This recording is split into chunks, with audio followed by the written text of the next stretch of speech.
Greetings and welcome to the United States Transhumanist Party Virtual Enlightenment Salon. My name is Gennady Stoliarov II, and I am the chairman of the U.S. Transhumanist Party. Here we hold conversations with some of the world's leading thinkers in longevity, science, technology, philosophy, and politics.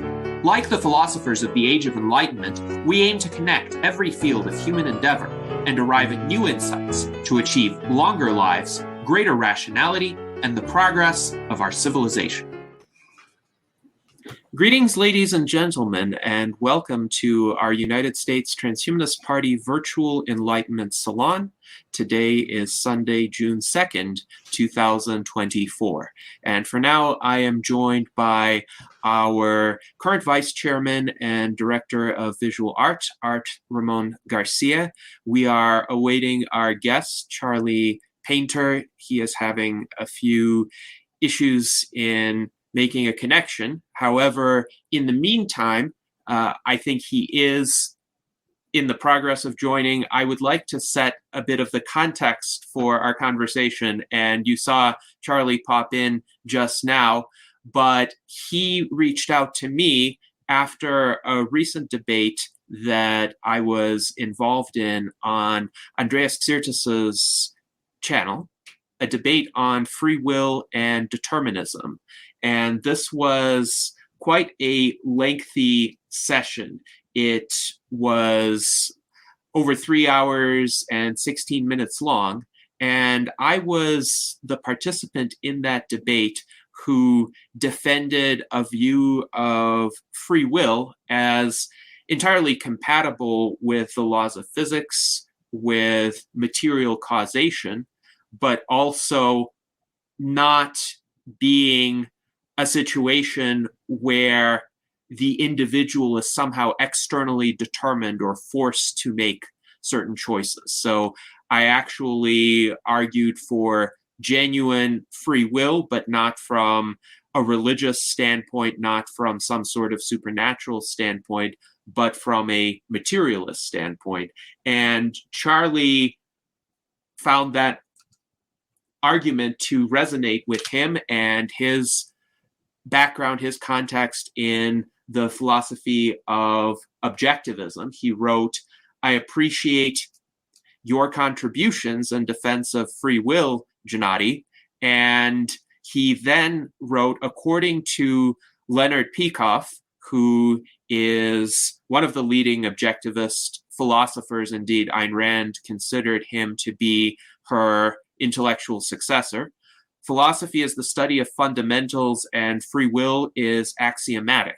Also, Ayn Rand said, "Philosophy is primarily inductive versus deductive a la Aristotle, except for the three axiomatic concepts, which are existence, identity, and consciousness. Consciousness is not matter, but a biological process emerging from a delicate, complex organization of matter. Like the planet Earth, we probably couldn't have carbon-based life on any of the other planets in our solar system, or perhaps anywhere else in our galaxy, due to Earth's precise distance from our sun. The conditions here are just right for complex life forms to emerge. Consciousness exists, regardless of whether we understand every circumstance that allows it to exist as such. Rather, it is the precondition for all understanding. We cannot get underneath it. Also, free will, or free won't, and its relation to morality, and as the premise for an objective legal/court system for existing in a relatively free society, could use more elaboration here." And then he said that he would be honored to be a guest on my channel to discuss music, since he is a self-employed improvising musician, as well as Ayn Rand, Objectivism, and objectivist ethics and morality. So here we are. And a bit more about Charlie Painter. He is a self-studied, self-producing guitarist, teacher, and band leader based in Madison, Wisconsin. You can find a lot of his music on his YouTube channel. So his YouTube channel is Charlie_Painter.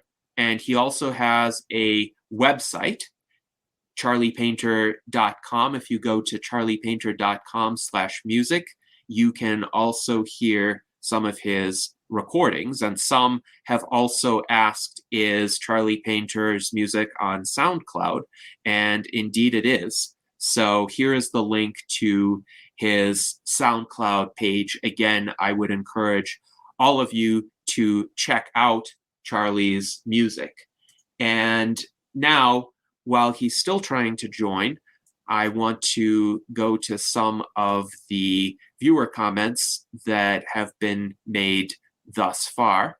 So, first of all, Mike Lazine writes, this is going to be a great Virtual Enlightenment Salon, since he is a self-taught EDM maker and DJ, and I hope you will indeed have a lot in common with Charlie, Mike. So thank you for that comment as well. And Mike also writes that he used to put his music on SoundCloud years ago, and he got annoyed with the cap on uploads. So then he found AudioMac, which has unlimited uploads for free. He has his music on there and on Mixcloud. So thank you for those insights. And again, I hope this is going to be an interdisciplinary conversation where we have a discussion about music, we have a discussion about philosophy, how they interrelate, because I think philosophically informed musicians do produce different kinds of output, often more thoughtful kinds of output that speak to bigger ideas, that speak to the key issues affecting the human condition. And if you listen to Charlie's performances, I think you will clearly hear that from him. Now, Art Ramon, I know you occasionally post some videos with music in it. Where do you get your music, and do you ever dabble in musical creation yourself? I once time tried musical creation with, there was a VR program that was kind of like a virtual DJ program, and I was very interested in doing it, but and it had quite a pretty good tutorial, but it was just time. I didn't have the time to completely delve into it. And as I started making videos, I've only been making videos for like not even a full year. I mean, I started using CapCut mostly for a lot of video content creation, and there's a kind of a database you can search there and add music into the video. CapCut has its own little database of music. You can add. So does Instagram. So there's one on Microsoft now. There's a Microsoft version of a CapCut, and they also have a list of music you can search through, which they sort of license. So you can't find every single song in the database because I guess it depends on what they license. And but yeah, it definitely, adding music adds a lot to the video, and just makes it more emotional to get that connection with the viewer. Yes, indeed. Yes, indeed. Thank you for those insights, Art Ramon. And of course, I myself am a composer, and you can find all of my musical compositions on my YouTube channel as well, including the versions that were recently remastered by our friend and legislative director, Jason Geringer, who has definitely ventured and explored substantially the software that is now available for remastering MIDI files, for example, and that software is quite impressive. So Winning Streak asks, what are the values of objectivists? So objectivism is quite a coherent and extensive philosophy. It was originated by Ayn Rand.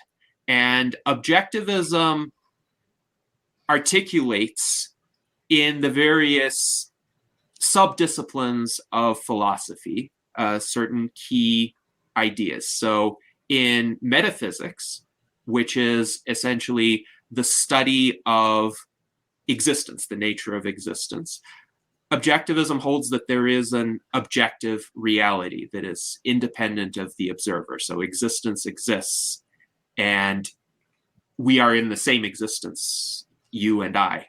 It's not dependent on our consciousness. In epistemology, which is the study of how we know what we know, Objectivism supports the use of reason and logic to understand the world. So again, there is an objective set of processes, and the human rational faculty exists to be able to engage in those processes to understand reality as it is. And again, it's possible for all of us to arrive at the same understanding using that rational faculty that we all have. Then in ethics, which is essentially about what should people do, how should people live their lives, Objectivism espouses rational individualism or egoism as distinguished from egotism. So Rand tried to essentially rehabilitate the concept of selfishness, but it's not selfishness in the sense that it has been known throughout a lot of philosophical writings before Rand. It's essentially enlightened self-interest. So you need to pursue your own life as your highest value, and everyone else should do the same. And in the process of doing that, this enlightened selfishness leads to essentially a confluence of interests among everybody. So there's no conflict of self-interests among fully rational individuals who consider all of the implications of their actions. And then in politics, Rand advocated for laissez-faire capitalism. So essentially, she believed that each individual should be free to act on his or her rational self-interest, fully considered, and there shouldn't be external restraints or mandates except insofar as to protect individuals from the initiation of force against other individuals. So clearly, she did not want people to commit crimes. She did not want people to infringe on the rights of others. And her ethics of rational individualism created a foundation for individual rights being thoroughly and consistently respected. Now, Ayn Rand was very much not an anarchist. She believed in the need for government. She believed that government exists to protect individual rights, and she very much admired the American experiment, the political system that was brought into being via the US Constitution. And while she also acknowledged some imperfections of that system, she saw it as the best instantiation of a system for the protection of individual rights that existed up to that point in time. So that's a brief overview of objectivist philosophy. There are, of course, a lot of finer points that could be delved into, but winning streak rights, selfish, I want what I want regardless of others, that's not, though, what Ayn Rand considered to be true rational selfishness. So she didn't say ignore other people. She did say man is a social animal, essentially, and we require other human beings to survive. We require other human beings to maximize our full potential. And the way she advocated for people to engage with others is through what she called the trader principle, Trader, not Traitor. But the trader principle is we trade value for value. So we have something to offer ourselves, other people have something to offer us. We come to a mutual understanding and agreement of what those values are. Now, we have Super Fin Guy, who says objectivism pretends to use reason and logic, but it is full of fallacies and irrationalities. So I hope that's something we can discuss today a bit more once Charlie is able to connect successfully, because there could be rational disagreements about what some of the implications of objectivism are, and what parts of objectivist philosophy as such are truly universalizable philosophical principles versus Ayn Rand's own personal opinions. So, for instance, Ayn Rand had certain aesthetic tastes, and in some cases, they were good ones. Like, she really admired the music of Romantic era composers, and she liked to listen to Rachmaninoff, for instance, whom I admire greatly as well, and I've listened to all of Rachmaninoff's works. She liked to listen to Chopin, and I've listened to all of Chopin's works as well. But she had some criticisms, perhaps, for composers of earlier eras, like the classical era, which I would not share. I also greatly admire the composers of the classical era. And is that part of objectivist philosophy? Probably not. Probably those were just Rand's personal tastes, and people are entitled to those. Now, Mike Lazine asks, so objectivism means that reality would exist with or without sentient beings? Absolutely. So keep in mind, for the vast majority of our history, sentient beings, as far as we know, did not exist. So before any life arose, there were billions of years in which inanimate matter existed.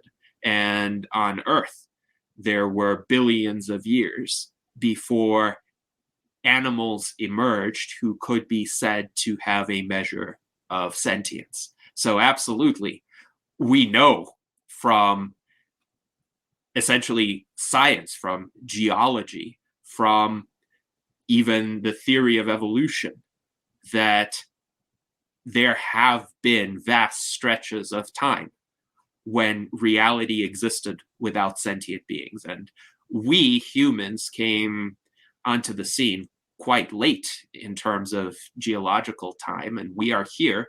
We have these remarkable faculties of consciousness and volition, which is the faculty of free will. But for the majority of existence, there were no such entities that we have been aware of. Now, maybe elsewhere in the universe, there were other sentient species, and I can't really comment on when they would have arisen. We don't have enough evidence to opine on that. But yes, very much it is the case that objectivism holds that reality would exist even if we didn't exist, and even if no sentient being existed to perceive it. Now, at that point, of course, ethics would not have any purpose, because rocks cannot have ethical principles, and planets without life on them cannot have ethical principles or goals. Ethics exists for the purpose of living beings. So ethics is objective, though, because ethics is dependent on the requirements of our survival and, in Rand's view, our biology. So our natures as biological but also rational volitional entities necessitate a certain approach to ethics. And again, it is the task of philosophy to figure out what that is.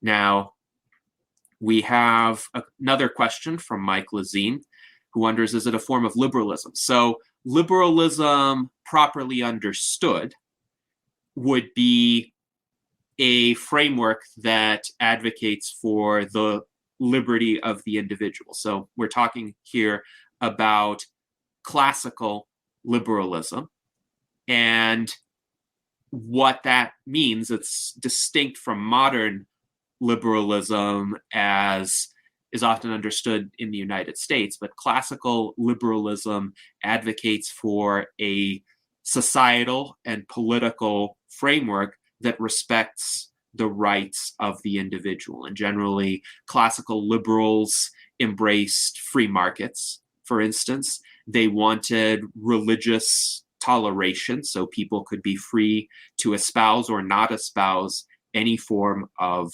religion. And furthermore, people could be free to lead lifestyles that they wished as long as it didn't harm others. So in that sense, in the realm of ethics and politics, objectivism would be consistent with classical liberalism, but not with 20th century liberalism, which essentially relied on central planning and a large and fairly invasive government to enforce certain norms or expectations within society. And John H. writes, Ayn Rand believed in laissez-faire capitalism until she got old and sick and needed help from the nanny state. Well, she did accept Social Security benefits. I know that. Now, with Social Security benefits, I think her justification for that would be this is a system that exists now and she paid into it. And she was essentially getting back what she paid with interest. And I think for a lot of people, irrespective of their political beliefs, when it comes to personally collecting on those kinds of pension systems, it's a matter of getting back what they contributed. And if you think about, for instance, if you were able to invest that money and you were able to earn a return on that money, you could be in a similar position. It's just, in this case, it was a kind of forced savings program that she didn't have a choice to participate in. And all of us, to some extent, participate in those programs in the Western world, at least. So I think in the minds of many people, it's only fair that you take out what you put in and a commensurate return to what you might have earned if you had invested it. So I don't necessarily see that as being in conflict with her philosophy. Her philosophy was oriented more toward how should the government behave? How should the government structure the systems of this sort, if at all? So she would have advocated, for instance, for a private option. So if people wanted to not participate in that system and instead invest their own earnings, they should be given that choice. So I don't really see a conflict. François Joanneau says a nanny state is always needed at one point, and that's where she would disagree. I think she would say that people can take care of themselves through private arrangements, through voluntary charity, even if they didn't make provision for old age or for ill health. And that could, in many cases, be more effective than a government doing it. François Joanneau says, but if local communities and or companies become nannies when needed, it's okay. So I think Ayn Rand would not have disagreed with that. She would have said it's the right of private entities to do that if they so chose. So she wouldn't say, no, you shouldn't help other people. Super Fin Guy writes, rational selfishness is an oxymoron. Either you care for others or you don't. Well, it could be entirely rational for you to care for others if you think that they are bringing value to the world. They are bringing value to you, or you like what they're doing, or you admire them for something that they have done. It can absolutely be rational to care for other people. So I think a lot of people misunderstand that aspect of her philosophy, and it has caused some needless criticism. And of course, we can criticize objectivism on this program. I've always advocated for a big tent approach.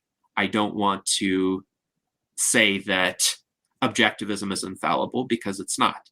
And primarily it is the product of one individual's thinking.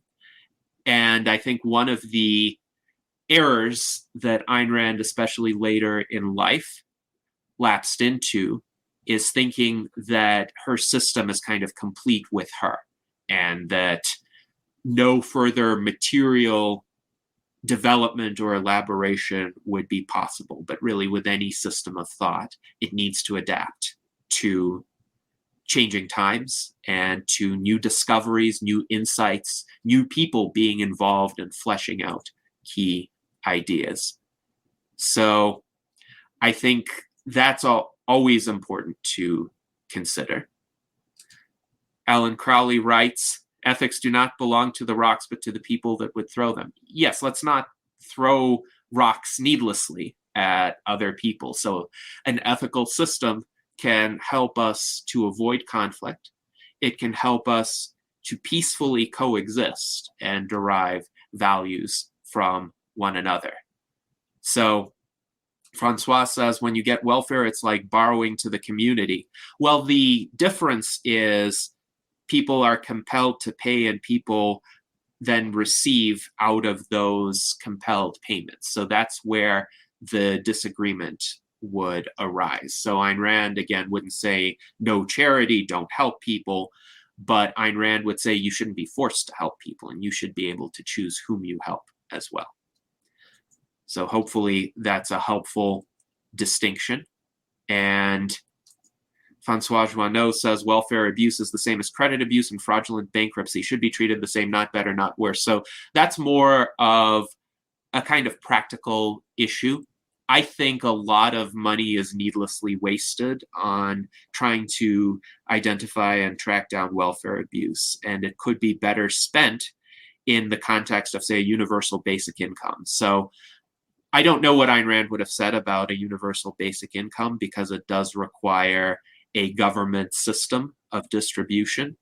But if it's not funded by taxation, she might be accepting of it. That's my hypothesis. But the problem with today's welfare systems is, of course, because they're conditional, then they're prone to abuse according to the rules of the system. So somebody could claim eligibility to benefits that they're not entitled to under the rules. And then you have to have a bureaucracy to administer the payouts and make sure that people don't cheat. And that bureaucracy costs more money than anything else. So I would say it's important to really consider how welfare systems are funded. It's not just, oh, do you give money to people who are needy? It's a question of, are people required to do that? Or is there some sort of voluntary system? So along these lines, Zoltan Istvan, who, by the way, was heavily influenced by Ayn Rand, and he was the founder of the Transhumanist Party, and he was our first presidential candidate, proposed what he called a federal land dividend. So there are large swaths of unowned federal land in the United States, and the federal government currently is not making much use of it. Sometimes private entities get some rights to use the land, say for agricultural purposes, but it's rare. So the purpose of the federal land dividend is to lease that unused federal land to private companies, and from those proceeds pay a universal basic income, which would over time replace some of those conditional welfare payments. But in the first instance, it would just be an additional payment like the Alaska Permanent Fund, for example. And it's not based on taxation. It's not based on any sort of compulsion because it just provides an opportunity to the private companies to use this federal land, and it provides payments to everybody without having this expensive verification of eligibility. So that, I think, is a system that if Ayn Rand were alive today, she died in 1982, we could ask her about, and I would say it's not a foregone conclusion that she would oppose such a system. She would oppose a taxpayer-funded welfare system or universal basic income. So I think there are a lot of misunderstandings about objectivism as well. And while Charlie is still trying to join us, and he is, we can clear some of those up. Now, Alan writes, I ironic that classical liberalism supports individuals, but modern liberalism supports groups and individuals only based on their group identity. And yes, that's a problem with contemporary left-wing thought. So classical liberalism would say individuals have rights qua individuals. It doesn't matter who you are, what your gender is, whether you're male, female, what your skin color is, what your religion is. You have rights as a human being by virtue of your humanity. So classical liberals really opposed, for instance, rigid hereditary class systems. They didn't like hereditary aristocracy for the reason that essentially those systems set a few people apart as being privileged over everyone else. And classical liberals said, no, everyone has the same rights as individuals. But classical liberals would not support special rights just because someone is of a certain skin color or because someone is of a certain gender or gender identity. They would say everyone has the same rights. Everyone should have the same opportunities initially, and what they do with those opportunities is up to them. And nobody should stop people from pursuing their legitimate opportunities as long as they're respecting the rights of others, as long as they're adhering to the laws. But also we shouldn't have, for instance, affirmative action in colleges. We shouldn't have special payments made to people just because they're of a certain skin color. So that is where classical liberalism differs from modern liberalism. So Corchet writes, it would be impossible to sell Social Security like a normal financial product. So there are, of course, pension plans that exist in the private sector, and there are various formats of pension plans. There are defined benefit pension plans, which used to be more common. More often now, there are defined contribution plans. Think of 401k plans. But really, there are a variety of financial products that people could use for retirement planning. I would tend to agree that the Social Security system, the way it's designed today, wouldn't really emerge on the private market. And the main reason isn't because it's a defined benefit plan. I actually like defined benefit plans. I think it's because the politicians spend the money that is collected for Social Security now, and they pretend that there's a Social Security trust fund. In fact, it's an IOU. It's a giant IOU that the government writes to itself, the federal government, and then it uses current tax collections to pay the retirees. And that is not a sustainable system. So if the government were actually putting that money away into people's savings accounts, and there would be dedicated savings accounts for people who paid into Social Security, we would have a very different situation. But as it is right now, the federal government is engaging in exorbitant deficit spending in part to support the Social Security system. And if it stopped engaging in deficit spending, the Social Security system would collapse. And this whole idea that there is a reserve in the Social Security trust fund is an accounting fiction. It's all been borrowed against. And unfortunately, it is only a matter of time before that system fails the retirees, which is very sad. But we have Charlie now. Charlie, welcome. Happy to be here. Can you hear me? Yes, we can. We can. And we can see you. So please tell us a bit about yourself as a musician, what inspired you to become a musician, and some of your journey, because you are one of those self-employed musicians who has made music into a career. And we have delved quite a bit into objectivist philosophy already in this stream. So following up from that, if you could also tell us about your interest in objectivism and how that came about, and perhaps some connections to your musical endeavors, that would be great as well. Great. God, it's almost like we didn't just go through a pandemic here where we had to be like experts on setting all this stuff up. I guess my chops are a little low here for this kind of thing. So, well, if you asked my mom, she would say that I've been a truth seeker ever since I was like 5. I was always asking why, and that never changed.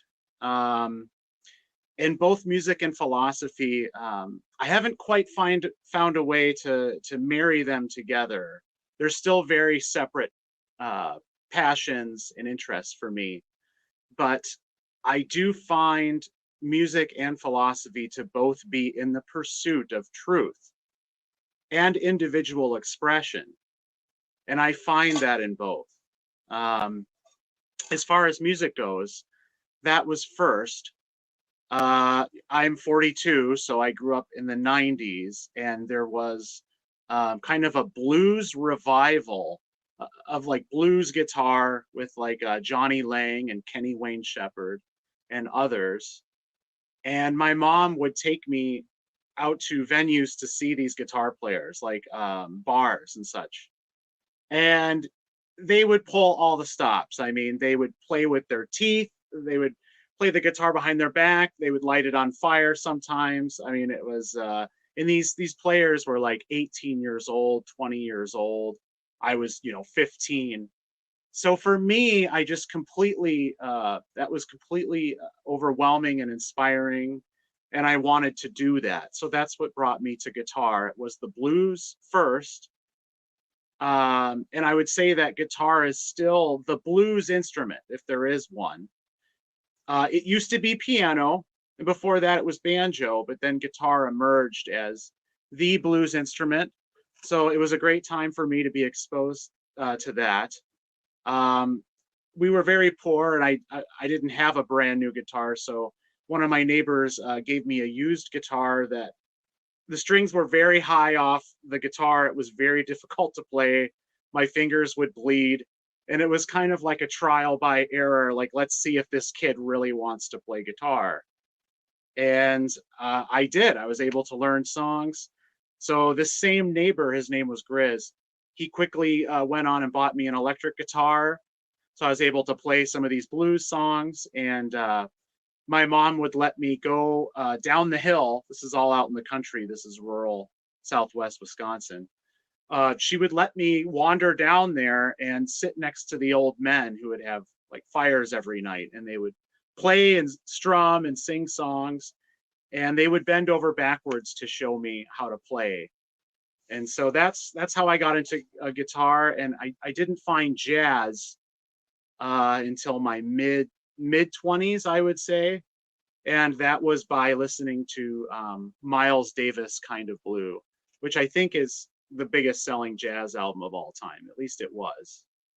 And I found it mystifying at first. I did not understand why they were playing the notes they were playing. I didn't quite understand if it was all planned, how much of it was improvised.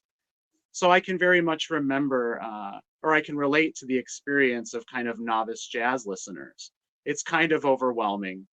It leads a lot of questions. So I started learning about jazz from this album, and here in Madison, where I live and teach and play, there was a club called Cafe Momar right next to the Capitol. And Monday nights, they would have half-off bottles of wine and live jazz. And I would go there every Monday, and I would listen to everyone play. And I was taking a college class at the time, like a jazz appreciation thing. So I interviewed the band members, and it just went from there. One thing went to another. I was using YouTube, learning from everyone I could, learning from recordings. I think that's very common with jazz musicians, is learning things by ear and being more of an ear player than a literature reading. I did not know how to read music until probably 10 years ago. Now I teach musical literacy. As far as philosophy, maybe to touch on that, I didn't find Ayn Rand or Objectivism until during the pandemic here in Madison. We were deeply affected by it, as I think a lot of the liberal hubs kind of left of the dial, places like Seattle.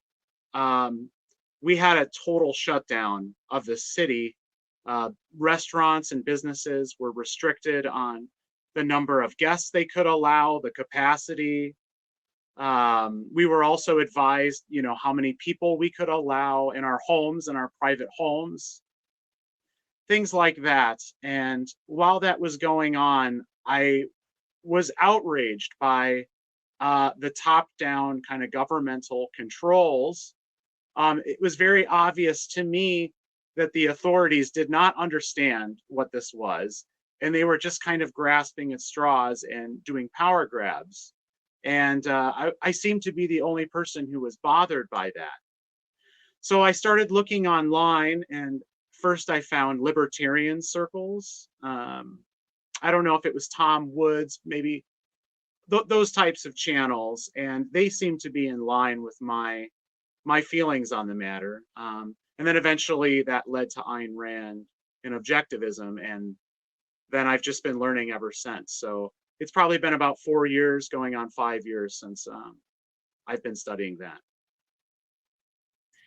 Excellent. Well, thank you for that overview. And indeed, your journey into music and philosophy are both quite fascinating. And in regard to music, I actually see a lot of parallels between your journey and that of our legislative director, Jason Geringer, who has joined us in this stream. Now, I'll highlight a few comments from Jason. First of all, he writes on Kenny Wayne Shepherd, he loves the Blue on Black tune, and he will be posting a blues tune soon called She's Gone. He also has a bit of a practical comment. When your fingers are hurting, you can use fingernail polish to keep going. So thank you for those remarks, Jason. And when you can get on camera, please feel free to chime in, because I do think you and Charlie have a lot in common. And looks like Jason is trying, but yes, Jason is very much a practical experimenter in the musical realm. Go ahead, Jason. Well, what I'm mostly curious about is what brought you into jazz.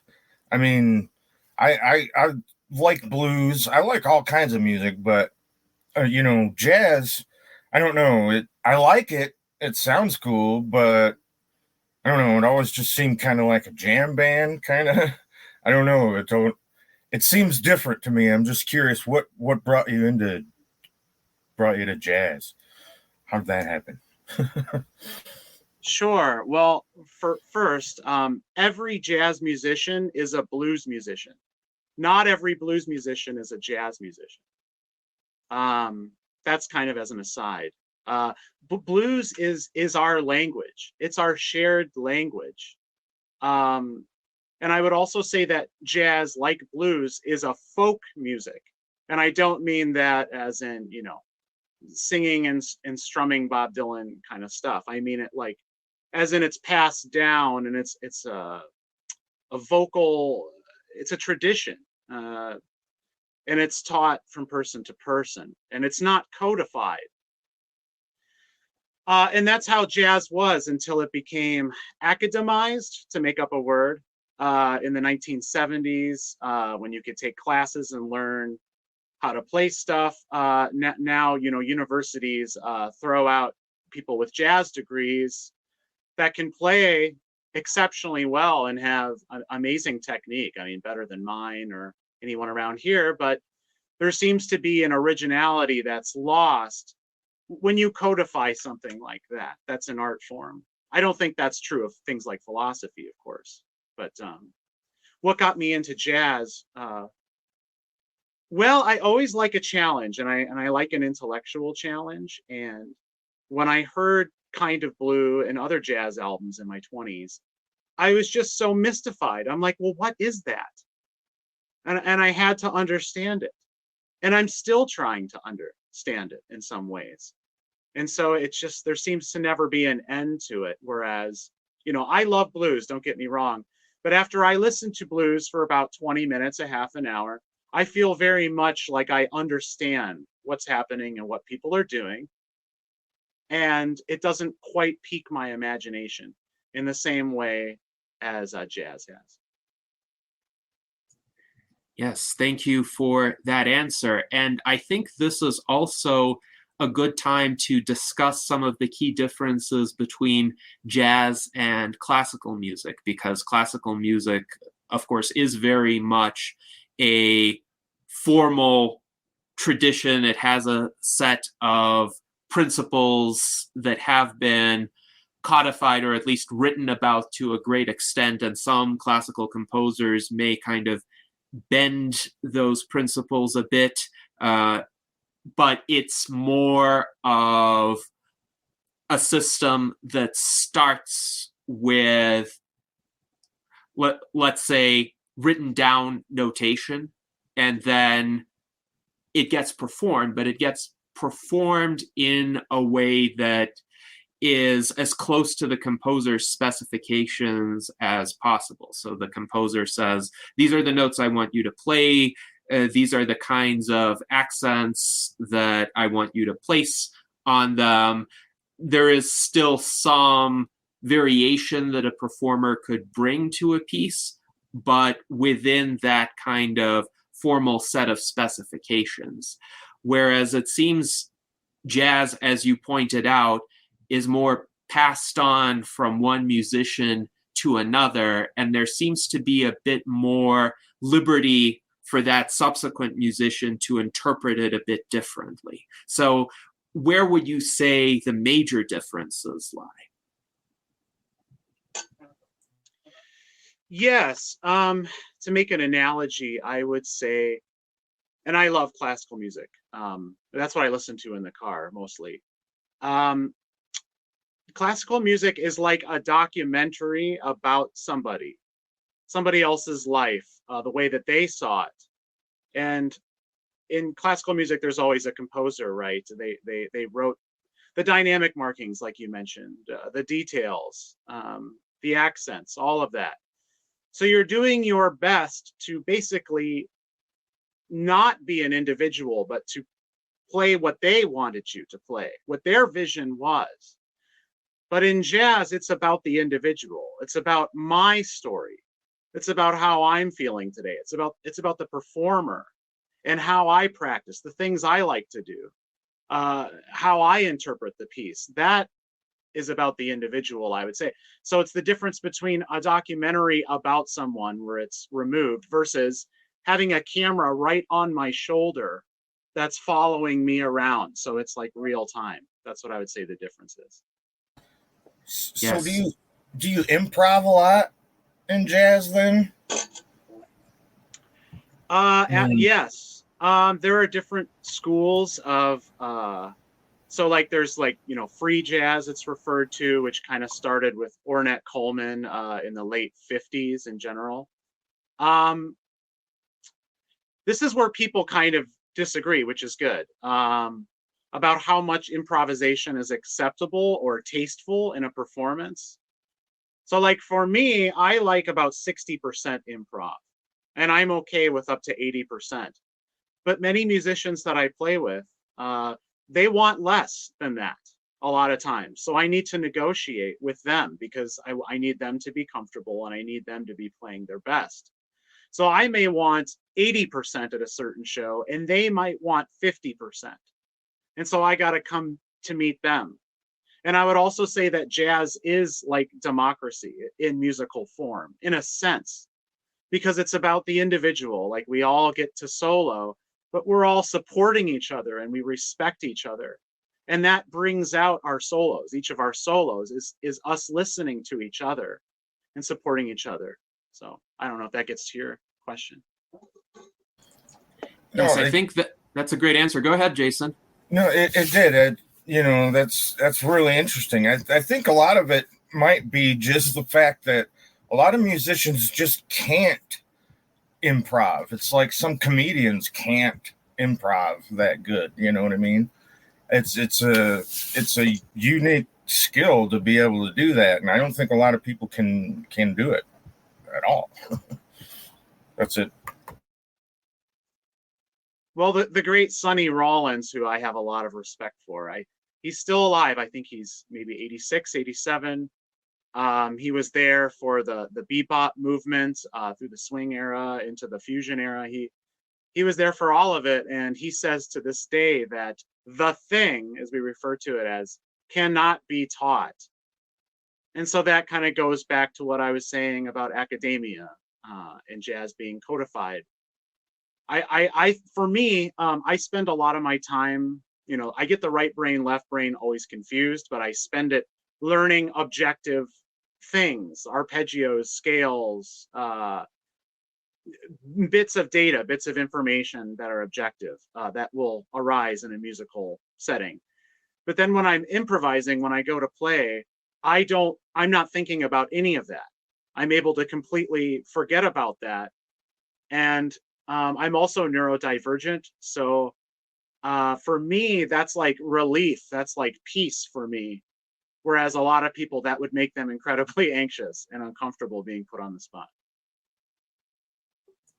Very interesting. And I have often wondered, as a composer, but somebody who does not improvise, at least not yet, whether improvisation is a skill set that could be taught systematically, or whether it emerges more out of just being immersed in that musical world and dealing with music a lot, that you internalize certain concepts and are able to deploy them more readily, or certain skills that you're able to deploy more readily. So do you think you could, for instance, take a student maybe at a younger age and essentially teach them key principles of improvisation, or do they just have to play music a lot and then they'll learn kind of through immersion? That's a great question.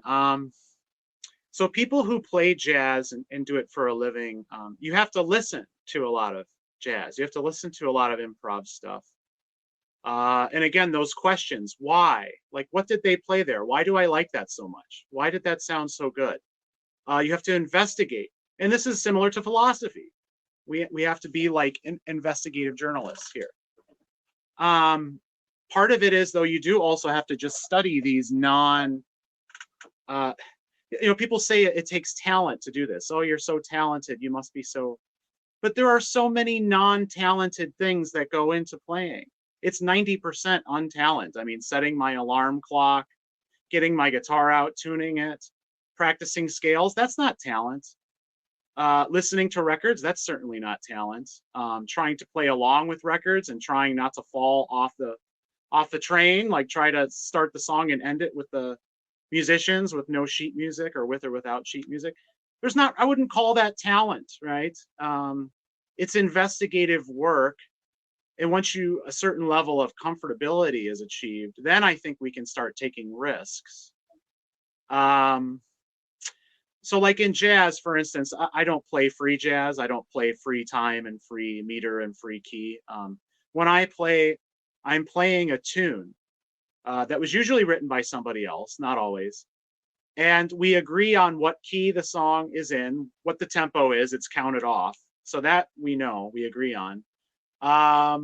We agree about the song form.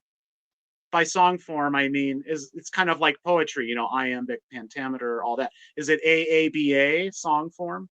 Is it AAB? Is it just AB? So we know kind of what events are going to occur. And in jazz, the art form, what it is it's laying down the rug for each other. It's saying, and here comes the chorus, and now I do this thing that makes it so that when you're playing, it sounds great. So we're referencing the form to each other. We're acknowledging it, and we're always referencing it and respecting it. So that kind of helps guide improvisation as well. Yes, thank you very much for that answer. And if somebody wants to learn improvisation, what advice would you have for them? Listen. Listen to, first off, find out what you like. That's not always obvious. Like maybe you like the sound of the trumpet, or maybe you like piano, you like the timbre of whatever instrument, or you like guitar. Once you find out what instruments you really like the sound of, those are the ones you should study, and those are the ones you should listen to and seek out those artists. Yeah. Yes, thank you very much. And I also wanted to ask you, with regard to your entrepreneurial pursuits, you were a self-employed musician, and what was your journey like in terms of going from the beginnings when you were just getting started, just making your name known, to the point where you're able to support yourself through musical performances? What are some of the key principles that guided you, some of the challenges that you've had to overcome, and any advice you would have for people who want to pursue something similar? Sure. Well, the pandemic was a bit of a blessing in this way. So I started teaching at a brick and mortar music store, music shop that rented space for teachers in 2015. So going on 10 years. How I got the job is pretty interesting. A few years prior to being asked to work at this job, the phone rang one day, and it was somebody in our community, a local musician, and they said, we're putting together an after school, like, weekend, kind of a get together with students aged, like 8 years old to 18 years old, where they can experience music with professional gigging musicians. And they asked me if I was interested. I said yes, and I didn't have to read any sheet music for this. So it was wonderful. I got up super early. It was at a boys and girls club type situation. And we would just play together on stage, and there was no wrong. No one could do any wrong. No one could play anything wrong. And even us teachers, in order to demonstrate this, we would pick up instruments we've never played before and try to make sounds, basically look silly, being willing to look silly. And that made all the kids and the students feel comfortable taking risks as well. And so we ended up agreeing on some tunes, and we had a performance date, and we had a few weeks to get these kids, to get the ensemble where we could all perform. And it was kind of like a parents' night out kind of thing with food and all of that. It was just beautiful, the concept and everything about it. Just seeing young kids just fearlessly play on a stage, with very little music experience, that was eye-opening to me. And it showed me the possibility of music, that it's not this intellectual, it doesn't have to be that. And because of course I'm very prone to that, intellectualizing everything. So music both gets me into that and also gets me out of that. So fast forward a few years, a bass player that I played with here in Madison, he got a full scholarship to Northern Illinois University. And he had about 18 students at this local music store on bass and guitar. And he came up to me and he said, I would like you to take over my position, my teaching position. And I said, well, that's great, but I don't know how to read music. And he said, oh, that's fine. Just stay one lesson ahead of each student and you'll be all right. So I took the position. I was sweating bullets every day and every night for the first 2 months. Talk about humility, trying to teach and making mistakes right along with the students. I emerged from that, a competent reader, and I teach music literacy, and I very much believe in that. And there's no contradiction either between being able to read music and having it in front of you, versus improvising. You can do both together. Although I prefer not having visually detaching. I think I do better because more of my resources are focused on the sound and playing when I don't have to visually track the song in real time for me. And I think that's true for most jazz musicians. So I'm teaching at this brick and mortar store for 5 years, and then the pandemic hit. When the pandemic hit, of course, all music in-person lessons were out of the question. The school closed down. They couldn't afford to pay their rent. So I started teaching on a Zoom, and I found quickly that I didn't need the school. I was actually teaching at 2 schools at that point. one on the west side, one on the east side, and I was biking to all these places. I was able to do this all on Zoom, and eventually in 2021, I took most of my students with me from the brick and mortar stores. And I also made an online profile through Thumbtack. And so I was able to advertise myself internationally. So I began teaching people through Zoom, in New York, people in New York, Utah, all over. And so that's how I was able to become self-employed. I was able to set my own wage and keep all of it. Yeah, I'll leave it there. Excellent. Well, thank you for describing your journey. And it's interesting how the shift to more electronic or virtual venues has actually helped catalyze many people's entrepreneurial careers, though sometimes not in the exact ways that one would have wished, since I think we all would have wished that there weren't a pandemic or a lockdown, but you turned that into an opportunity for yourself, and I commend you for that. Now, I also wanted to ask, and this is a question that has interested me.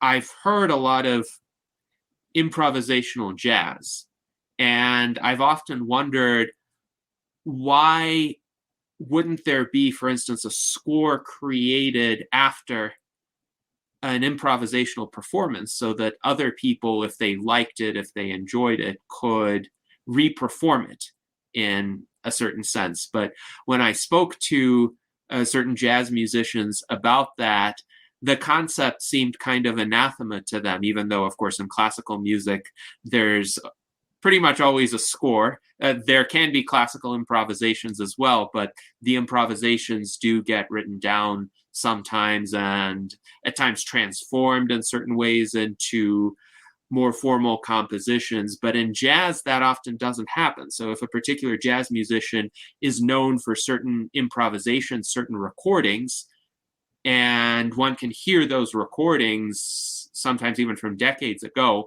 but if the recording happens to be lost, there often isn't a way to reconstruct that necessarily because there isn't a score. So if you could comment on the differences in terms of, let's say, the codification of music between classical and jazz, I think that would be enlightening to a lot of our viewers.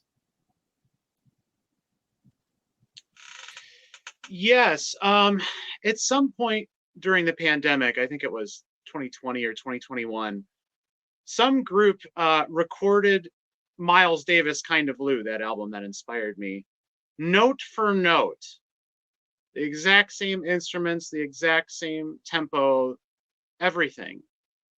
I have yet to listen to that album. I just have no interest in listening to it. Maybe you can listen to it. I can't think of the name of the group, but you could probably Google those details that I mentioned. To test the theory, to test what you're saying, to see, does it sound the same? Does it feel the same subjectively? To play the exact same notes that somebody did on a rainy night in 1959, for instance, playing those same notes and everything in 2020. I'm mildly interested in that, but I don't, like you said, it's anathema because jazz is so contextual with the moment that it's happening and how those musicians are feeling. Just like the beginning of this conversation, I was experiencing all kinds of technical difficulties. And so I tried to make a joke about how we just went through a pandemic and we're all supposed to know how to do this, and it didn't work. I wouldn't have said that if things went differently, if everything was on time.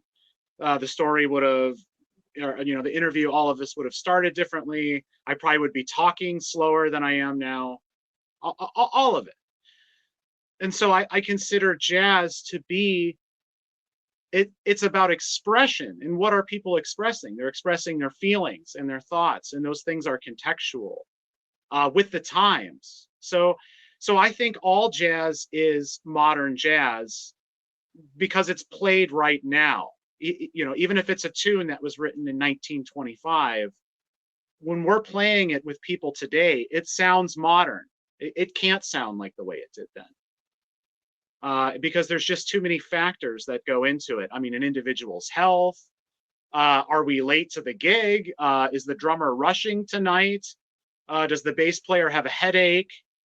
Have I been listening to such and such an artist a lot lately so that I'm kind of playing like that artist because I'm thinking more like they are? That's something that I'll often do when I'm performing. I'll think about the artist who wrote the tune. Like, what would they say right now? What would they be playing?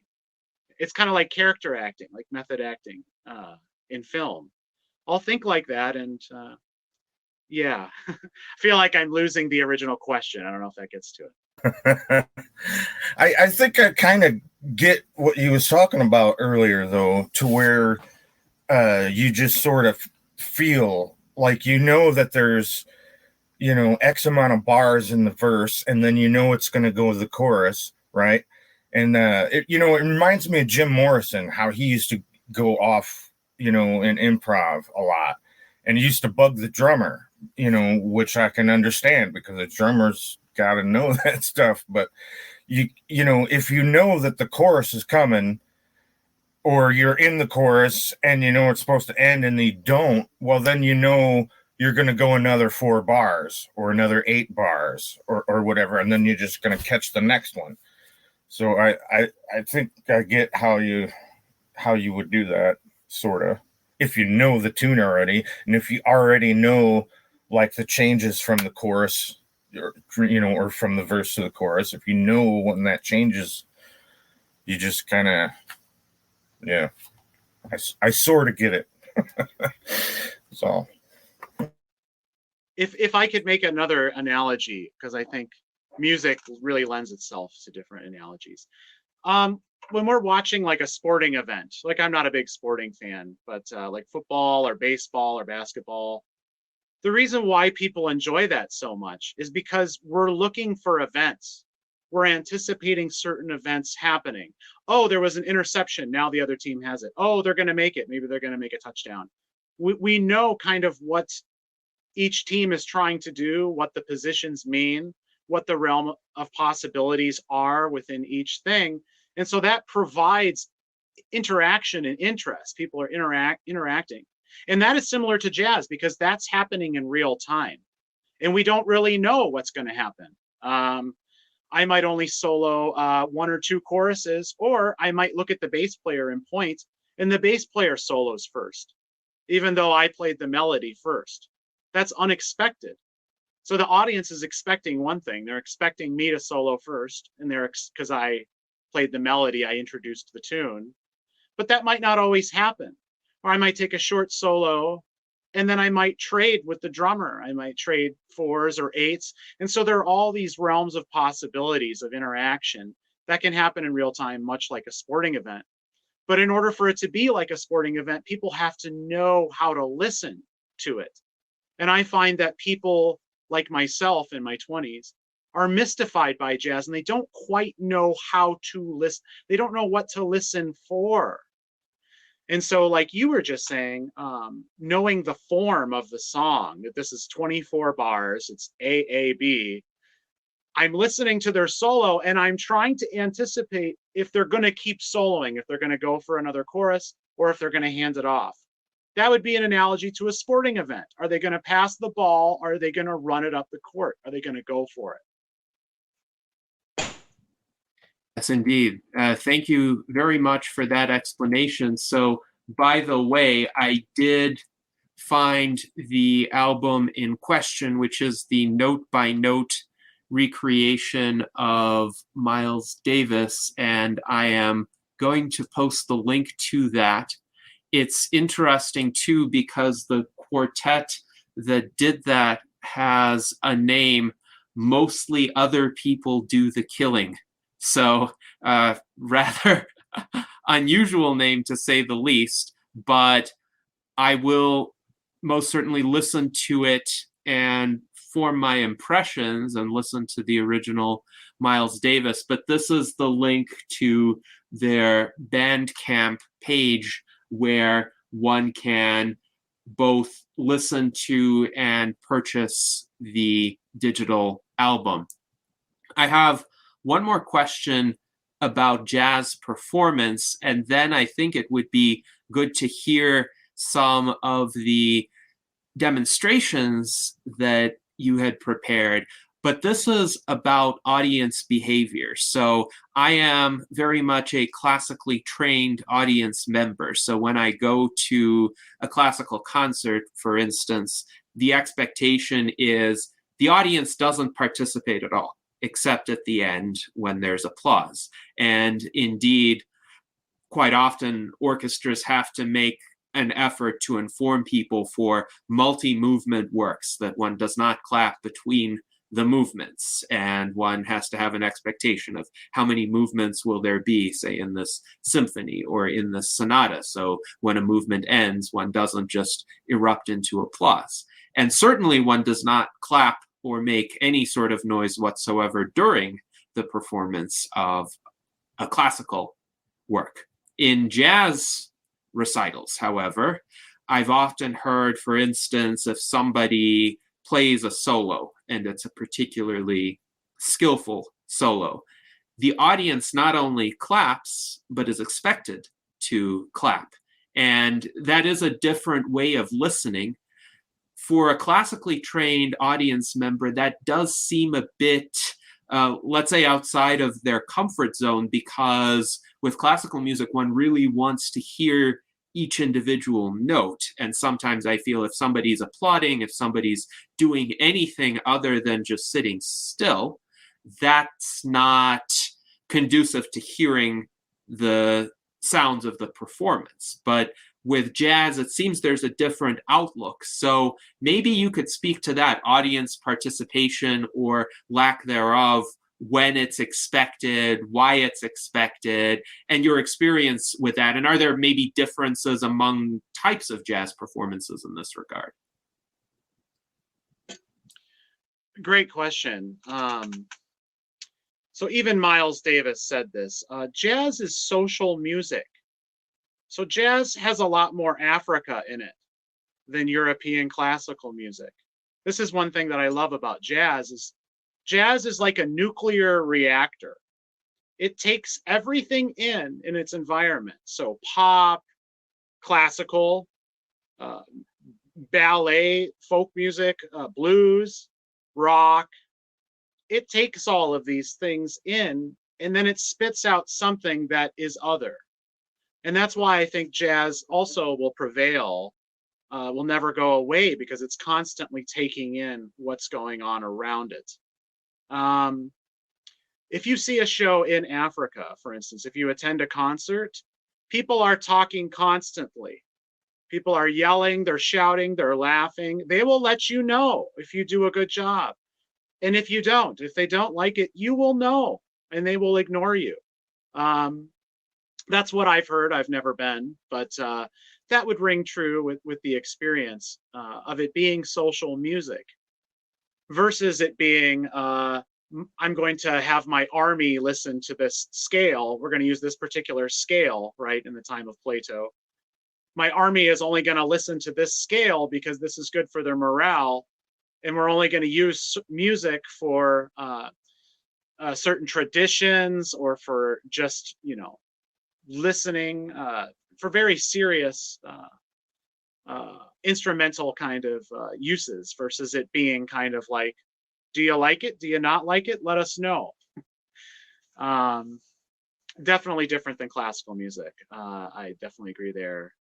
It can be even distracting for me as a performer, because I'll be playing and people will be clapping off beats, very bad, and maybe in the front row, and now all my resources are that I have to concentrate even harder on what's happening, which is not bad. It's great for my listening because I have to concentrate even harder. But that can be a distraction. Also for people in the audience who just want to listen and they don't want to sit next to somebody who's clapping, whether it's on beat or off beat. But one thing to keep in mind about jazz is, there was an African diaspora. There was I mean, it's American music. Like jazz is American music. That's another thing that I love about it, because they were all of these immigrants from all over Europe, Cuba, Latin America. A lot of the Latin forms of jazz, they're informed by not just Africa. It's a melting pot of music, and of course, it's those cultures are different. They are more loud socially about things, and in social situations, they laugh loud. They tell jokes loud. There's so I think yeah, that definitely plays out in jazz. Yes, thank you. That is indeed a fascinating difference, and we have some interesting comments in this regard. So Alan Crowley notes that, yes, there is post-solo clapping, and also when there's a good change in the music executed by the band, for instance, a key or meter change. And Mike Lazine points out that this is also the same with rock, pop, R&B, and even EDM. And in regard to the lack of scores, he writes that it is the same deal with EDM. There are no compositions or score sheets. That is why if someone emulates someone else, it is many times by ear. So thank you. That is quite interesting, Mike. And now, Charlie, I know you had some ideas for demonstrations using your guitar, and let's see if we can fit those in. As long as the sound will carry, I think that will be of interest to our audience. Cool. Well, I just happen to have my guitar here. This is what I teach on. This instrument is not what I perform with, for a couple of reasons. It's harder to play. The neck is wider. It's thicker. And the second reason is it's not loud enough to play with drums and a bass, even if it's mic'd up and plugged into the amp, just like the electric guitar. It'll feed back, and the acoustical properties of this instrument will not come through. It'll just kind of sound half-ass acoustic, half-ass electric is what it'll sound like. So, but for teaching and low volume settings like this, it's pretty instructional. I think it's good. Acoustic instruments have what I call like a 3D kind of sound to them. Depends on where you're sitting in the space and all of that. So here's another pandemic story. Back in 2020, when all of my gigs got canceled because of not just the shutdown, but the local ordinances, basically stopping restaurants and bars, basically reducing their capacity to 25% at the lowest, up to 50%. And they adjusted this multiple times. They would go down to 25%, and then a new strain would come out, or it'd go down to 50%, a new strain would come out. Then they would reduce it down to 25. And then sometimes it would go up to 75. So my calendar was very unsteady. So my response to that was to go back to school, to go online and do some investigation. And I found Jordan Clemens out of New York, adjunct professor, jazz guitar professor. He has something called melodic triads. And I've been with his program ever since, so over 4 years now. And it's completely changed the way that I approach improvisation, melody, harmony. And I also teach my students. I develop my own curriculum based on this understanding. And I have 2 semesters of materials prepared. And it's working. It's working. It's working for adults and kids. Basically, in brief, instead of learning scales like we all learn in school, music school, that's very European tradition. Hopefully you can hear me okay. There's 7 notes there. Do, re, mi, fa, sol, la, ti. We even use vowels that are not English. I think that's French. So we have this solfege system. That's and we have 7 notes. That's odd for sure, because our music is in 3 for the most part, groupings of 3 or 2 or 4. So why 7? So in my investigations before I found Jordan Clemens in this thing, his program, I ran into a piano player, a bebop piano player online named Barry Harris. And he developed a system where he says the major scale is wrong. He says, this is folk music now. See, this wasn't codified. He says that there's actually 8 notes, that 7 is wrong, and I'll play it for you with the 8 notes.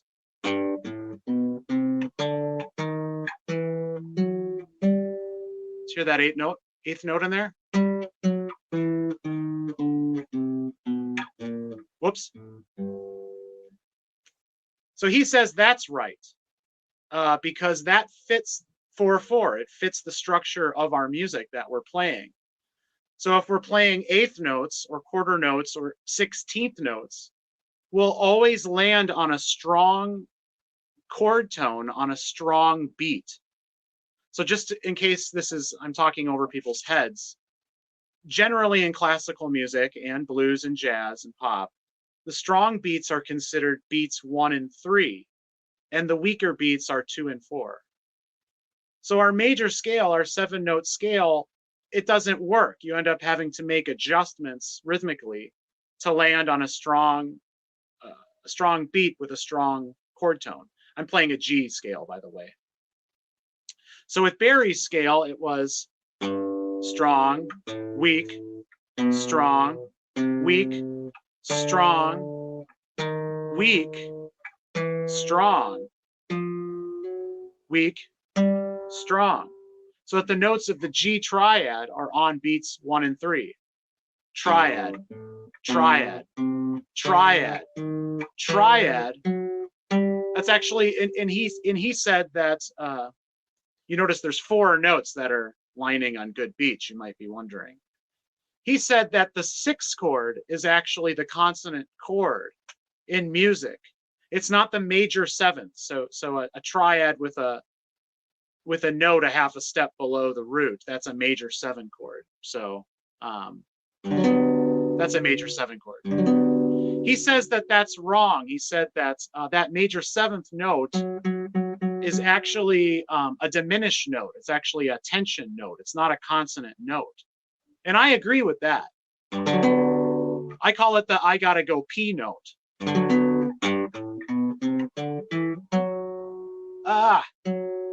That note demands relief. That note demands resolution. So when you add it into a chord, he said that it's just, so what he proposes is to play a 6th chord. So that's where that other note is. So that's a 6th chord, G6. Root, 5th, 6th, and there's the 3rd of the chord. It's not a triad, it's a chord now, I guess, because it has 4 notes. So now listen to the scale again.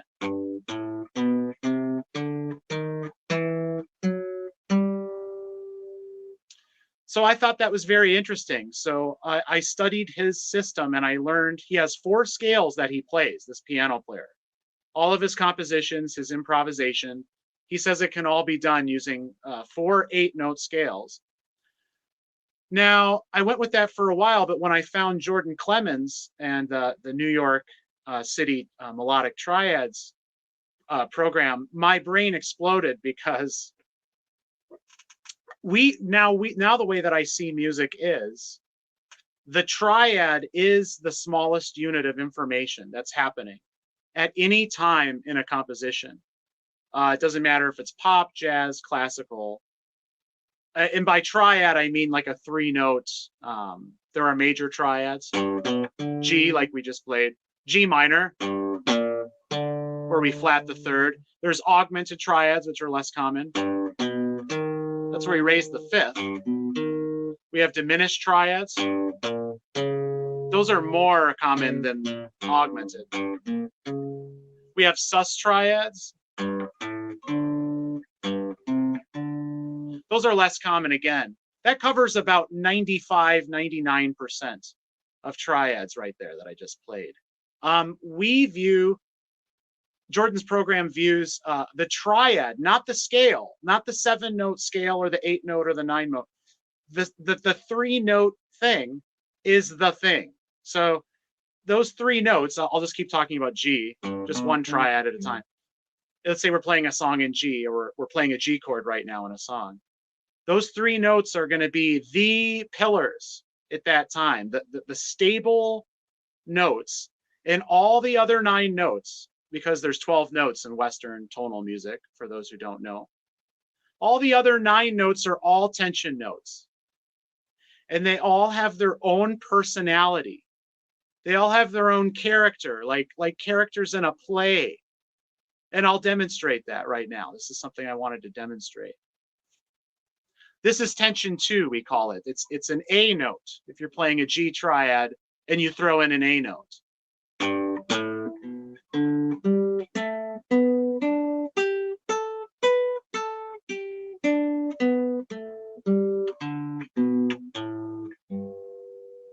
Do you hear the tension in that 4th note that I added? I just kept playing G, A, B, D, G, A, B, D. That's all I played. I'll play it again. We call it kind of the Eeyore note, the, I don't know, like kind of question mark note, like,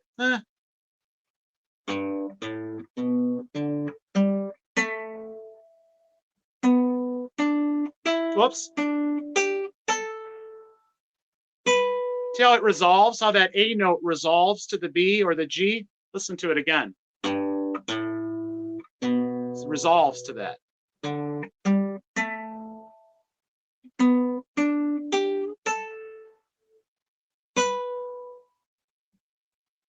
So you can do that with all the other 9 notes, with all the other 8 notes, I guess, at this point, to develop a relationship in an ear for hearing the different tension notes over any triad, which I said it was the smallest unit in music.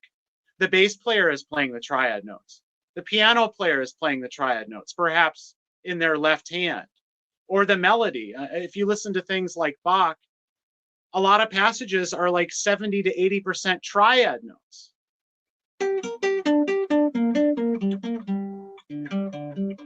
There's some Bach song that does that. I forget which it was, probably a violin thing. That was all triad notes. The 1, the 3, the 5. Here's another tension note. This one is the flat 2. And this one is kind of diabolical. It's kind of nefarious. It's naughty.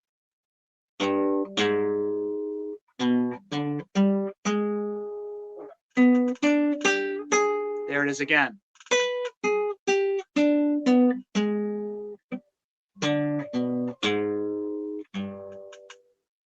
So you might want to use that in certain environments. We have the whiny tension 4.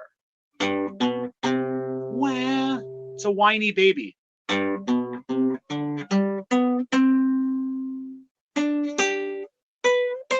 Well, wants to go down to that B note. Well, the pop song totally capitalizes on that tension note. If you know Blister in the Sun by the Violent Femmes, or if you've heard that lick before, that's a triad with tension 4, we would say.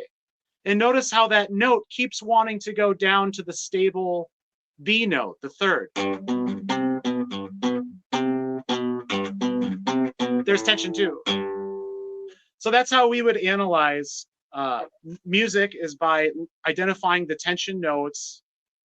Another thing that this program taught me, to wrap up quick, is notes and music behave completely differently when they're horizontally being played, so like in melody or in a solo, versus vertical. Now, our college system, as I know it, teaches that all the notes all have a place and they don't change from that place. So like the root is the root, the 3rd always sounds like the 3rd, the 5th, that the notes in a scale, they all kind of have a role and they don't leave that role. And it's the same whether you're stacking notes on a piano or a guitar or whatever, or you're soloing. That's actually not true. I I can actually make the root note of a chord sound like the wrong note based on the notes that I played before it. That's a little more difficult to demonstrate here. Let me see.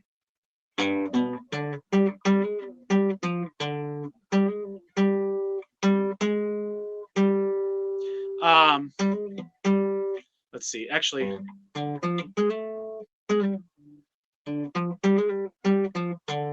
Right now, imagine this G note is ringing.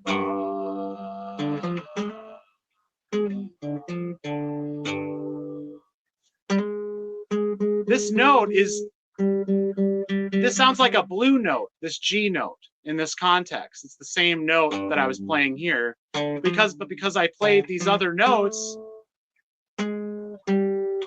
this sharp, this nefarious G sharp note that I played earlier, the diabolical one, it actually sounds like a bluesy note. Doesn't that sound different than when I play? It's the same note. But in this context, it sounds like a diabolical note. But if this is in the bass,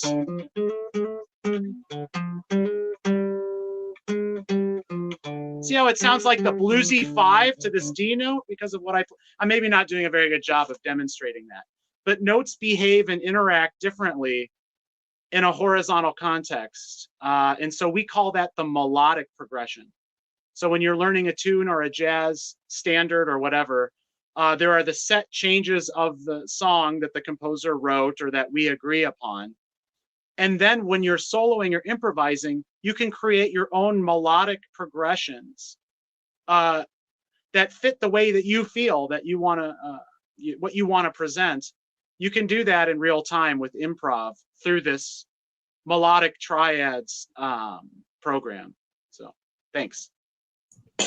Yes, thank you very much. And a few comments or observations from our audience. So when you played the 8-note scale, Alan Crowley observed that it sounded like there was a flat that was inserted in there. And I'm curious, which flat would it be, or sharp, on a G major scale? And if you were to do it on a C major scale, which note would you add? Sure. That's the sharp 5 or the flat 6 that was added. That's the tension note that we add. And the reason why Barry Harris, why this is kind of logical, I mean, it's a great system. It's not the one that I teach or that I'm using, but what this basically does is, let's see. Yeah, it creates a tension in between scale degree 5 and scale degree 6. So in the C major scale, that would be, see, I just did it there, G sharp. I played a C, D, E, F, G, G sharp, A. And that makes it in such a way, it makes the scale so that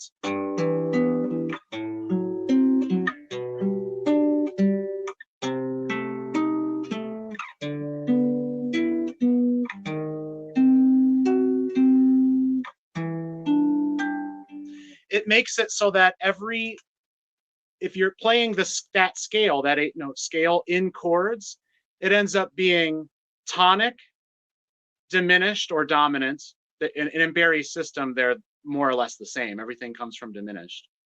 It's tonic, diminished, tonic, diminished, tonic. So consonants, dissonance, consonants, dissonance. Here it is again in G, just really quickly. Here's G6. Here's our D7, our diminished. Here's our next G chord. There's that flat 6, there's that sharp 5 right there. But then that resolves to the 6. There's our diminished again. Now we're back to tonic sound. There's our diminished or dominant sound, and we're back to tonic. So home, away, home, away, home, away. is what we're expressing there through consonance and dissonance. Yes, very interesting. Thank you. And I did think it would be G sharp in the C major scale, D sharp in the G major scale. So I appreciate the confirmation of that. And also, Jason notes, it's interesting how some notes sound like an emotion, and he wonders what makes a note sound sad. Why do minor chords, for instance, sound sad?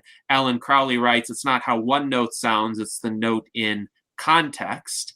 The Danny B series points out that C minor is his favorite key, and he thinks it's definitely a sad key. It's interesting, too. I have created compositions where I go back and forth between C minor and C major, and that's fairly easy to do, to transition between those two keys. But definitely C minor, it is kind of one of the darker minor keys, I would say.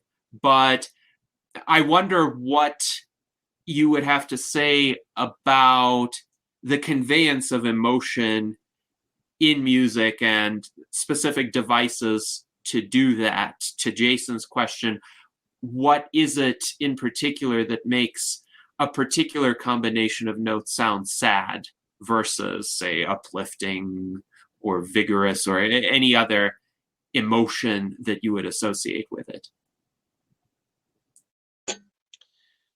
Well, I'm not quite a musicologist, but I do find these questions interesting. And as I said earlier, this is one of the things why I keep learning, and I feel like it's this endless thing, because there's only 12 notes. There shouldn't be, if you think there's only 12 notes, if there's only 12 notes, why are there dozens and dozens of tonalities that exist? Even with those 9 tension notes, when we combine them in different ways, we end up with all of these different emotions. So it's even more, of course, than the 9 characters in the play.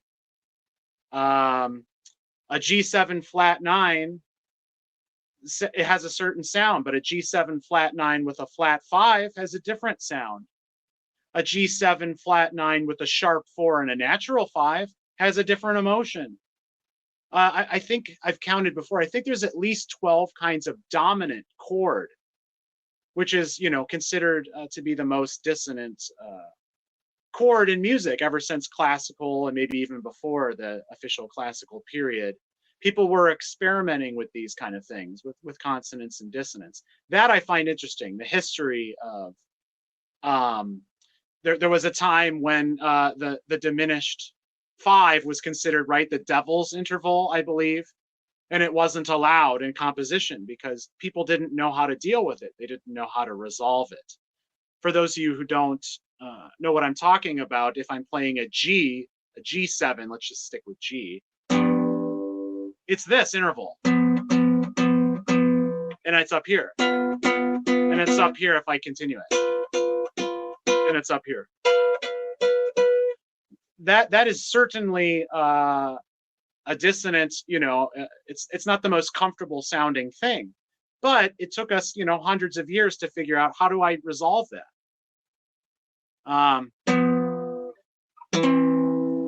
And that's what you hear in classical music. You hear diminished fifths all the time, but it resolves to a minor 6. The diminished fifth resolves. And then down here, if I play it in this octave, it resolves to a major 3rd. Listen. So once we figured that out, composers started throwing dominant chords left and right until, around the mid 1800s, late 1800s. There was quite a few dominant chords in music, and music became more and more dissonant. And of course, I find that history interesting.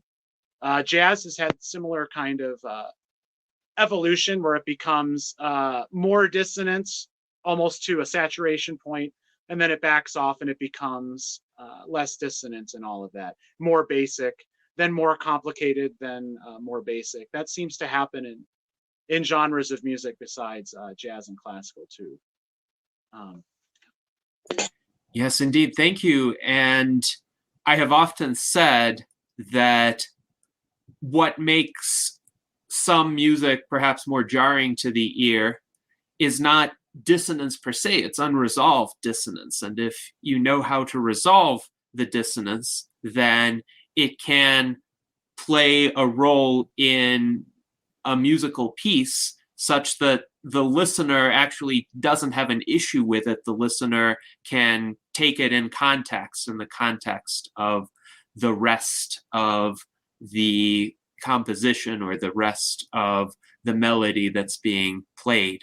So thank you very much, Charlie. And we have about 14 minutes left in our salon, so I want to make sure we get into some of the philosophical topics that you wanted to discuss. And one of them, and this will be broadly phrased, would be your outlooks on Ayn Rand's opinions as contrasted with objectivists' doctrine, as you put it, or let's say more formal or more stable objectivist thought. One aspect that I pointed out before you came on is not everything that Ayn Rand articulated in terms of her personal views necessarily would be an integral part of objectivist philosophy. Like if she liked a certain composer and didn't like another composer, that wouldn't be objectivist philosophy as such. That would be her personal preferences. And somebody could be a person who espouses objectivist philosophy and yet have different musical tastes from Ayn Rand. So where would you draw that distinction in your understanding between Ayn Rand's opinions and objectivism as a body of thought? Yeah, in Ayn Rand's Q&A sessions in particular, there are many clips that have been taken out of context, such as her talking about the Native Americans here and the founding of this country, things about war, which I believe you covered in one of your YouTube videos about objectivism. I think you said strengths and weaknesses, perhaps, was the title. Yes. Yeah, I definitely think that. Well, first off, I mean, Ayn Rand was not a jazz fan, so that's out the window. She wasn't a fan of beards on men. Of course, you're out the window, and I've had a beard much of my adult life. Things like that are not objectivist doctrine. Her view on homosexuality, her view on that, and I would imagine her views on being trans. I imagined. The thing about Ayn Rand is she wasn't quite willing. I mean, this shows her genius.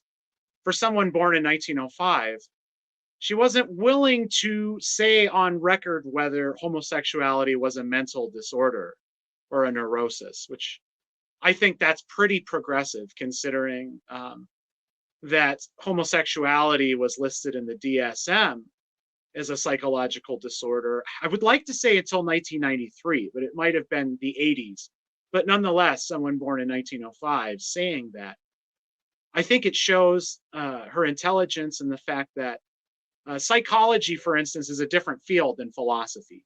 And yes, psychology relates to philosophy. They relate to each other because, as Leonard Peikoff had said, philosophy is the study of fundamentals. So certain questions she had opinions on certain issues. Another one she had said is that she would never vote for a female for president. And I don't quite remember what Q&A or where she said that at, but that's been recited to me many times. Of course, I don't agree with that at all. Her rationality for that was that men should not serve under women. Men are not to serve under women. Of course, she had views about masculine and feminine in her novels that was played out and that she had also elaborated on. some of which I agree with that. But what if a female objectivist was running for president? Would Ayn Rand not vote for her for president? I have a hard time believing that. And yes, I certainly don't agree with that. What else? That's what comes to mind, I guess, right away. Yeah.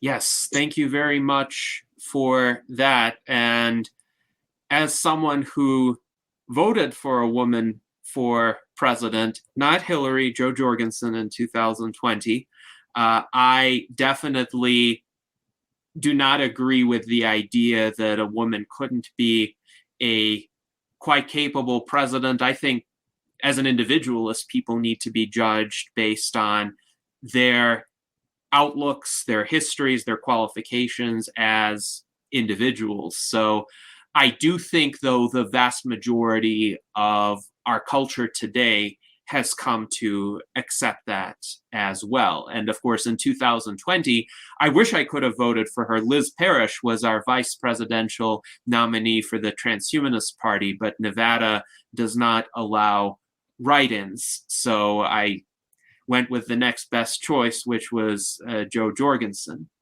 But I also wanted to ask about your thoughts on contemporary culture in terms of philosophy, because you had some ideas in this regard that you wanted to share. So from a philosophical standpoint, how would you characterize various phenomena in our culture today? I know that's a broad question for the 8 minutes we have remaining, but perhaps a few thoughts in that regard would be of interest.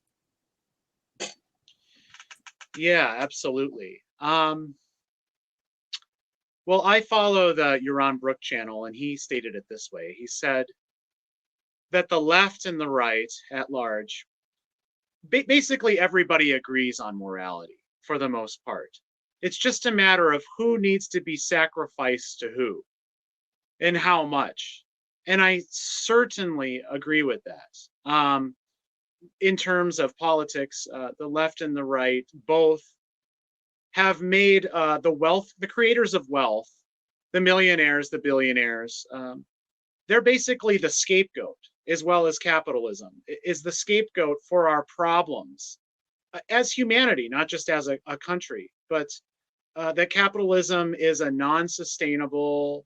Well, first off, we don't, society at large doesn't understand what capitalism even means. They believe that what we have now, which I would call crony capitalism, or it's a mixed economy, I think most objectivists would use that terminology, is of course a mixture of social healthcare, socialized this and that, fascism. We have tariffs, very expensive tariffs, like on iPhones, for instance, on electric cars. Collectivism, various forms of collectivism, which basically states that the individual does not exist for itself. The individual exists as a sacrificial unit to society or to the greater good. And of course, even Bernie Sanders believes in a greater good. So does AOC. So does Trump would probably say there's a greater good. Biden, all of these people, we all pretty much agree that in order to make things right, someone needs to be sacrificed to somebody else. And so, of course, this is counter to Ayn Rand's ethics that says that I exist for myself. I don't exist to serve a creator or a president, a political state. My life exists as an end in itself. And that's why individual rights are important, as well as a free market, so that I can choose for myself what my values are freely, that I can vote with my dollar, versus the government placing things like price controls and taxes that warp what the value of things are so that the market cannot function. So you said philosophically, this is more politics. I'm on the top layer now. But I would say philosophically, we're also quite lost. I would say that the left is mostly Kantian. Even if they've never read any Kant, they don't know who he was.